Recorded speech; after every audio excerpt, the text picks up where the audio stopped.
On line کام کے شرعی حکام. جو آن لائن کام کرتے ہیں کیا وہ درست ہے؟ اس میں حلال و حرام کی کیا تفصیل ہے؟ طارق صاحب اسلام آباد سے. دیکھیں آن لائن کام کرنا درست ہے، لیکن اس میں اب آپ نے بہت ہی وسیع سوال پوچھ لیا ہے، اس میں تو پورا لیکچر دیا جا سکتا ہے. آپ اسپیسیفک کچھ پوچھ لیتے ہیں نا کہ یہ طریقہ جائز ہے یا نہیں، تو میرے لیے جواب آسان ہوتا.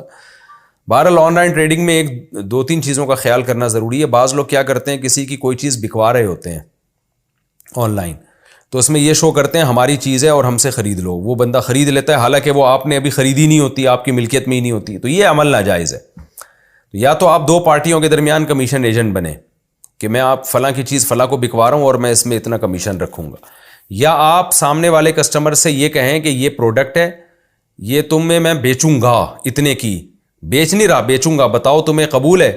اگر قبول ہے تو میں تمہیں جو ہے نا وہ کہیں سے بھی پرچیز کر کے بیچ دوں گا، میں تمہیں اتنے کی دوں گا، کہیں سے بھی لا کے دوں میں، بس یہ میرا ہیڈیک ہے. پھر وہ اوکے کر دے تو آپ وہ چیز مارکیٹ سے اٹھائیں اور اپنے قبضے میں لیں. قبضے کا مطلب یا تو خود اپنے قبضے میں لیں یا اپنا کوئی نمائندہ بھیجیں، وہ اپنے قبضے میں لائے گا. تو اس کا آپ کا جب قبضہ ہو جائے گا پھر آپ اس کو بولیں بھائی خریدنی ہے تو یہ لو جی میں آپ کے گھر میں پہنچا رہا ہوں. یہ اس طرح سے تو جائز ہے. یہ دو طریقے ہیں آن لائن خرید و فروخت کے، ان میں سے کسی کو اختیار کر سکتے ہیں. باقی اسپیسیفک کوئی خاص چیز پوچھنی ہے تو اس کے بارے میں پوچھیں تو میں بتاؤں گا.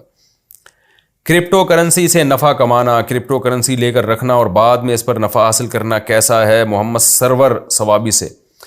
دیکھیں کرپٹو کرنسی بعض چیزیں ایسی ہوتی ہیں علماء اس میں ماہرین سے پوچھ کے ہی رائے دیتے ہیں. کرپٹو کرنسی تو ایک ڈیجیٹل کرنسی ہے نا، یہ نئی چیز ہے، تو ماہرین جو تفصیل بتائیں گے علماء اسی کے مطابق فتویٰ دیں گے. میرے پاس جتنے ماہرین تھے، ڈاکٹر ذیشان صاحب جن کا میں نے انٹرویو انہوں نے میرا لیا تھا یا پتہ نہیں میں نے ان کا انٹرویو لیا تھا یا دونوں نے ایک دوسرے کا انٹرویو لیا تھا، واللہ عالم. ان کی رائے یہ تھی، انہوں نے جو ہمیں ڈیٹیل بتائی تھی اس کے حساب سے جائز لگ رہا تھا ہمیں، تو ہم نے فتویٰ دیا جائز ہے. لیکن ایک اور بڑے عالم ہیں، عالم سے میری مراد کرپٹو کرنسی کے ماہر، جو میرے پاس ان کا نمبر بھی ہے، میں نام بھی لے لیتا ہوں، تھوڑا سا آپ لوگ ویٹ کریں.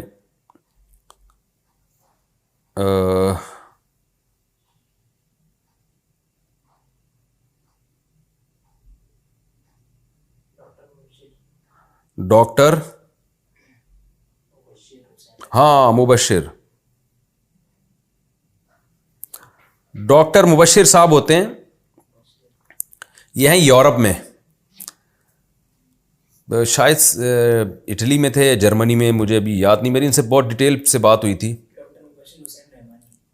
ڈاکٹر مبشر حسین رحمانی، ان سے کافی ڈیٹیل میں میری بات ہوئی ہے. ان کو، یہ خود ڈاکٹر ہیں، کرپٹو کرنسی کے بہت ماہر ہیں. ان کا کہنا یہ تھا کہ یہ جائز نہیں ہے، یعنی جو ان کی رائے تھی نا، ظاہر ہے جائز ناجائز کا فیصلہ تو مفتیان کرام ہی کریں گے، لیکن جو یہ ڈیٹیل بتا رہے تھے اس کے حساب سے کرپٹو کرنسی کا جواز نہیں بنتا.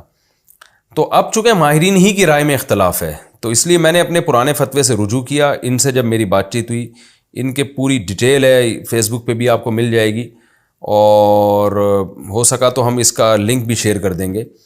تو اس لیے میں نے پھر اس میں توقف کر لیا ہے. بھائی جو میں نے جواز کا فتویٰ دیا تھا میں اس سے رجوع کرتا ہوں، میں ناجائز نہیں کہہ رہا، کیونکہ ایسا نہ ہو کہ کل پھر کوئی ڈاکٹر صاحب کہیں کہ یہ اس کی ڈیٹیل ہی بدل دیں.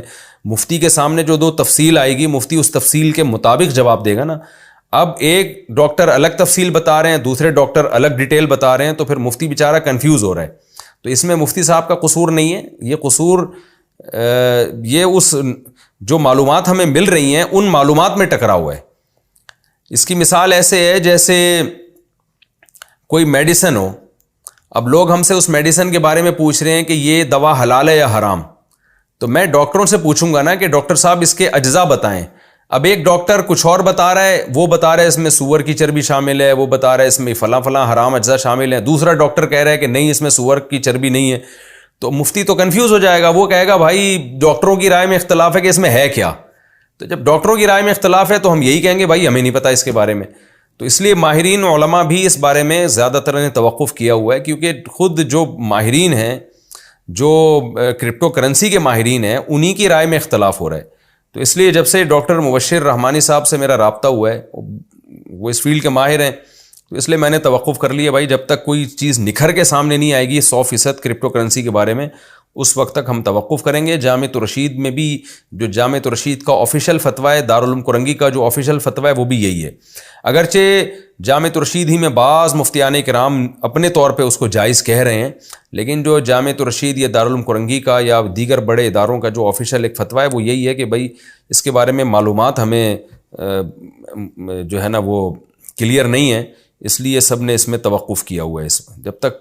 اور دیکھیں الحلال ابین والحرام ابین، حدیث میں آتا ہے حلال بھی واضح حرام بھی واضح، اور کچھ چیزیں مشتبہات میں ہیں. تو بہتر یہی ہے کہ جب تک 100% اس کے جائز ہونے کا یقین نہیں ہوتا، مشتبہات میں تو ہے، بہرحال مشتبہات سے بچنا ہی بہرحال بہتر ہے.